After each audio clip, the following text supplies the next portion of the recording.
Salut et bienvenue sur notre chaîne YouTube. On te propose des vidéos courtes, d'astuces et de conseils pour améliorer ton quotidien, gagner du temps et de l'argent.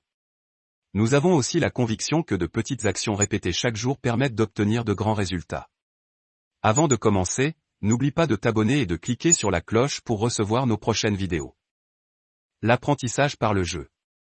L'apprentissage des élèves relève d'un vrai défi tant pour les parents que pour les enseignants. Chacun a ses propres méthodes pour arriver à faire assimiler les informations aux enfants.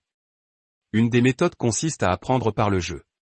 D'ailleurs, cette méthode peut très bien convenir tant à un enfant qu'à un adulte. 1. Jouer pour motiver à apprendre. Les méthodes classiques d'apprentissage semblent être plus qu'une corvée pour les enfants. Il faut apprendre les leçons, retenir les explications, faire des exercices, prendre note des corrections. Cette méthode devient un devoir routinier chez l'apprenant et ne suscite plus en lui une motivation réelle d'apprendre. Il apprend juste parce qu'il le faut. Alors, l'apprentissage par le jeu pourrait être une alternative pour éveiller la curiosité et stimuler la motivation chez l'apprenant. Cette nouvelle approche cassera la routine de leçon-exercice-correction. Elle privilégiera l'enthousiasme avant tout, l'apprentissage par soi-même et la force d'initiative. Le sentiment de curiosité poussera l'apprenant à comprendre par lui-même. Ce qui est encore plus favorable pour lui.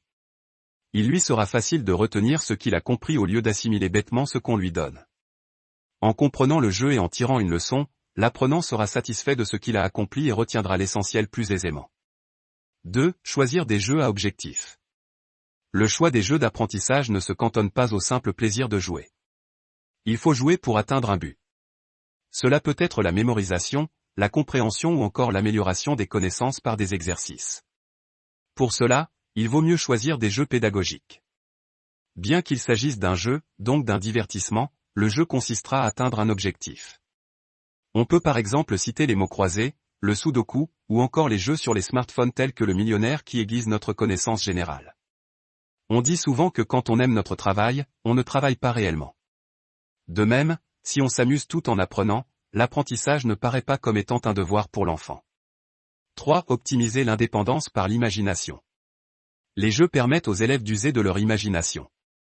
Ils créent des solutions et inventent des alternatives afin de gagner au jeu. Cela revient alors à les rendre plus indépendants et à cultiver chez eux, dès le plus jeune âge, une force de proposition. Les jeux proposés par les parents ou par les enseignants viseront alors à évaluer et à déterminer le niveau de perspective et d'analyse des enfants. Une fois qu'ils se prêtent au jeu, l'apprentissage commence et les idées fusent. L'enfant s'adaptera petit à petit et trouvera par lui-même une façon de gagner au jeu. Selon le jeu, chaque enfant pourra trouver une solution. L'enfant commence alors par découvrir le jeu. Ensuite, il s'affairera à le résoudre de différentes manières. Il essaie plusieurs alternatives, analyse les résultats obtenus et cherchera une nouvelle solution en cas d'échec. Motivé et enthousiaste, l'apprenant jouera au jeu de façon logique et analytique sans s'en rendre compte. Cela permet alors de forger chez lui un esprit critique et débrouillard. Si tu as aimé cette vidéo, rajoute un like et écris-nous en commentaire tes questions ou les sujets que tu aimerais que l'on aborde. Tu peux également retrouver tous nos articles sur notre site disponible en lien dans la description. Car n'oublie pas que des petites actions chaque jour donnent des grands résultats. À très vite, pour une nouvelle vidéo.